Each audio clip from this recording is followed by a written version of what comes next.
Puji Tuhan, Shalom Bapak Saudara. Hari ini kita akan membahas tentang pujian penyembahan. Pujian penyembahan adalah bagian dari kekristenan yang bertumbuh. Seorang Kristen yang bertumbuh, dia harus hidup dalam pujian penyembahan. Mengapa kita harus belajar pujian penyembahan? Supaya kita memahami pentingnya pujian dan penyembahan dan menjadikannya sebagai gaya hidup setiap kita orang yang percaya. Pujian penyembahan dalam Mazmur 22 ayat 4 berkata, "Padahal Engkau yang kudus yang bersemayam di atas puji-pujian Israel."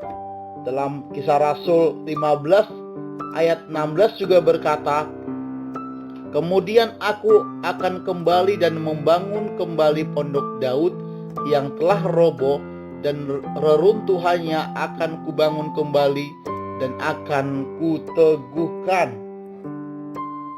Alkitab menunjukkan bahwa doa, pujian, dan penyembahan merupakan bagian yang esensial dalam ibadah, baik dalam perjanjian lama maupun perjanjian baru. Allah berjanji untuk memulihkan kembali pondok Daud di akhir zaman, termasuk pemulihan kembali pola ibadah yang diwarnai doa, pujian, dan penyembahan. Nah, definisi pujian adalah ekspresi kekaguman. Kita mengungkapkan rasa syukur kepada Allah untuk apa yang telah Ia lakukan. Bagaimana cara kita memuji Tuhan? Yang pertama, dengan suara kita. Dalam Mazmur 100, Mazmur 47 dan 66, yaitu dengan bernyanyi, bersorak, dan berkata-kata. Yang kedua, dengan tangan kita. Bapak Ibu boleh baca Mazmur 63 ayat 4, Mazmur 47 ayat 1, dan Mazmur 149 ayat 3, yaitu dengan mengangkat tangan, bertepuk tangan, dan memainkan alat musik. Yang ketiga, cara kita memuji Tuhan dengan tubuh kita. Dalam Mazmur 135 ayat 2, 149 ayat 3, dan 95 ayat 6 berkata, yaitu memuji Tuhan dengan tubuh, dengan sikap berdiri, menari, sujud, atau berlutut.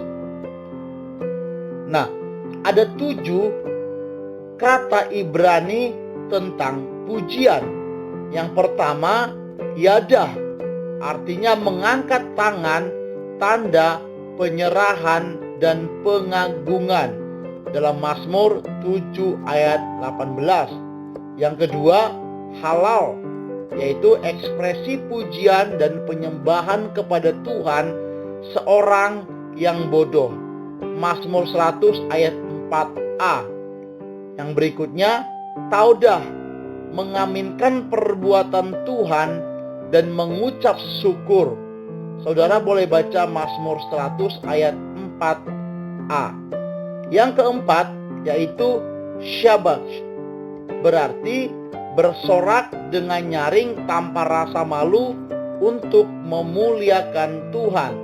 Saudara boleh baca Mazmur 145 ayat 4. Yang kelima, barak, artinya pujian yang sifatnya memberi penghormatan dan memberkati.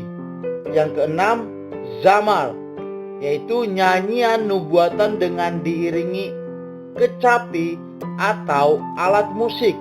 Dan yang ketujuh yaitu tehillah, nyanyian kidung pujian secara spontan. Saudara boleh baca dalam Mazmur 22 ayat 4. Definisi penyembahan. Kita masuk ke penyembahan. Apa itu penyembahan? Yaitu ekspresi penuh kasih, pengagungan, dan penghormatan akan seluruh keberadaan Allah.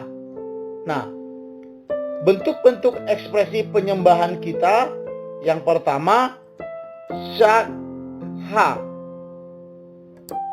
Dalam bahasa Ibrani artinya sujud berlutut dengan dahi menempel di lantai, tiarap dengan sikap penuh hormat.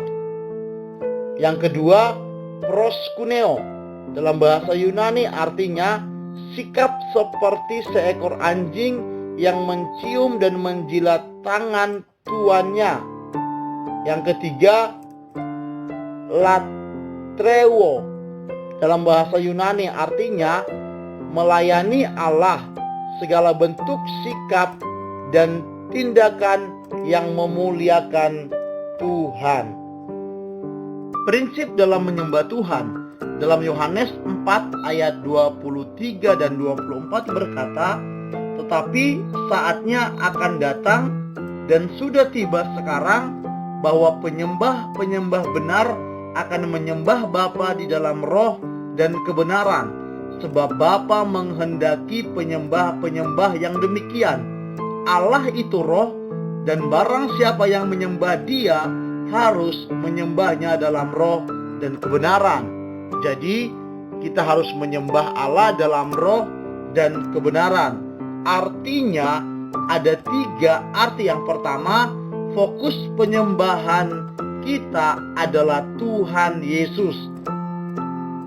Dalam Mazmur 150 berkata, biar semua yang bernafas memuji Tuhan. Yang kedua, kita menyembah Bapa harus dalam roh.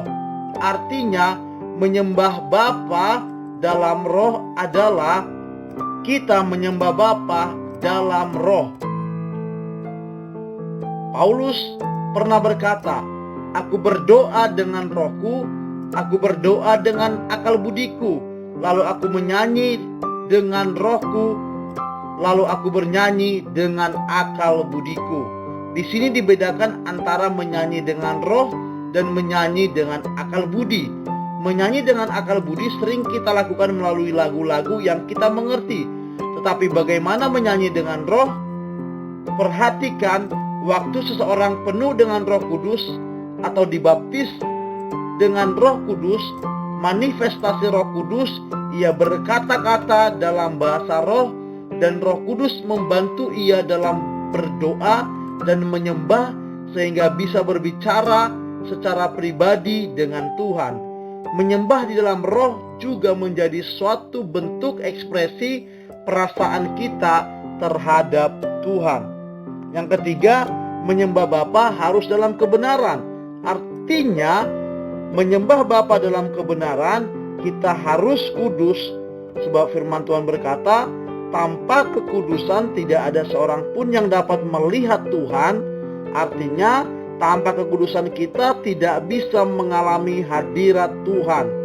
Jadi kuduskan dirimu, bereskan dirimu di hadapan Tuhan agar bisa masuk di dalam penyembahan yang berkenan di hadapan Tuhan.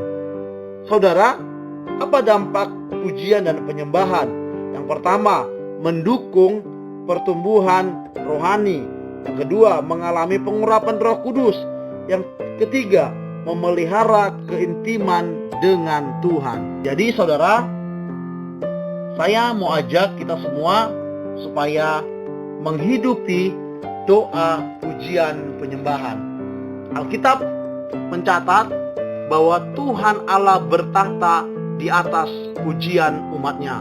Dengan memuji Tuhan, dengan menyanyi, kita mendapat kekuatan baru. Saudara, yang saya percaya dalam doa pujian penyembahan kita, Allah bertahta di atasnya. Saya percaya ketika kita merasa tidak baik, marilah kita memuji dan menyembah Tuhan. Maka ada kekuatan yang kita terima dari Tuhan. Dan saudara, di dalam lirik puji-pujian kita ada firman Tuhan, ada ayat-ayat yang dikutip oleh para penulis lagu rohani tersebut. Maka untuk itu ketika kita memuji Tuhan, kita sedang memperkatakan firman Tuhan. Jadi, roh kita dipimpin oleh Roh Kudus dan kita hidup dalam terang firman Allah. Terima kasih Bapak Ibu Saudara. Jadikan doa pujian penyembahan menjadi gaya hidup kita, dan biarlah setiap kita selalu mengalami kebaikan hadirat Tuhan dan pengurapan Tuhan. Demikian, puji Tuhan. God bless you.